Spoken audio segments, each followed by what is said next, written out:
We did talk about that idea of the sort of things lying below. Yes, yeah.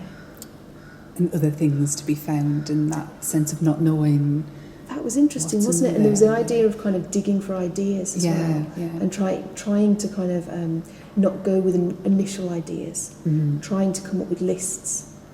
So I quite often say to people when we're writing, don't just feel like you have to write the perfect thing straight away. Do a bit of pre-writing. Write a list of stuff. It'd be quite a good memoir type exercise to say to people, I don't know, what do you remember about yesterday? And they could write you a few lines. What do you remember about last week? What do you remember about last Christmas? And just try and get them to get further and further back, and encourage them to do that. So it's all about, just trying to make lists, almost kind of like trying to kind of map out stuff before you actually start into writing. And then once you've got a long list of something, you can choose the thing you're really interested in off the list. So if we do that memory exercise and we go back and we say, what can you remember about what you were doing in reception, that might be the thing that I think, actually, I'd forgotten that. It was really interesting and I'd like to explore it.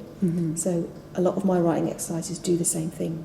I'll start with a big long list or a spider diagram or something like that, and then I'll get them to really focus on one bit of it and be really detailed and specific about that thing. But because they've done the writing of the list, it's kind of freed up that writing thing, that the fear of putting your pen on the page, that blank which is really page hard, sort of feeling, and it being a blank page. Don't have a blank page, have lots of ideas and then pick from them.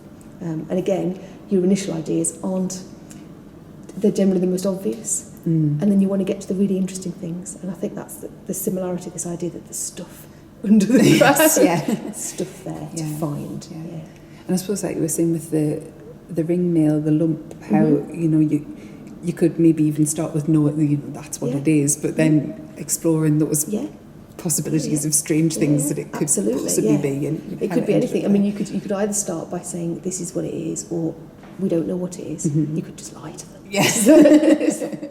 What it is. Could you guess what it is? And I think as well, having people do the same exercise and responding to it differently is really interesting in a group. So if you've got a group of a class, which is a lot of people, isn't it? Ultimately, and you've got the same object, it's interesting then to see how different people respond to it and react to it.